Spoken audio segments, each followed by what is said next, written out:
way. All clear.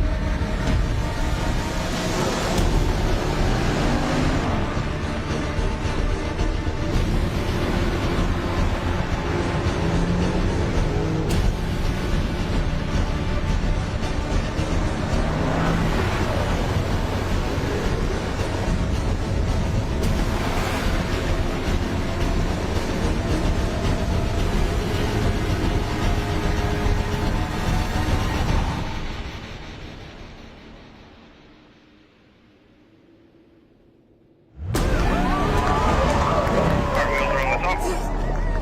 Well done, everybody.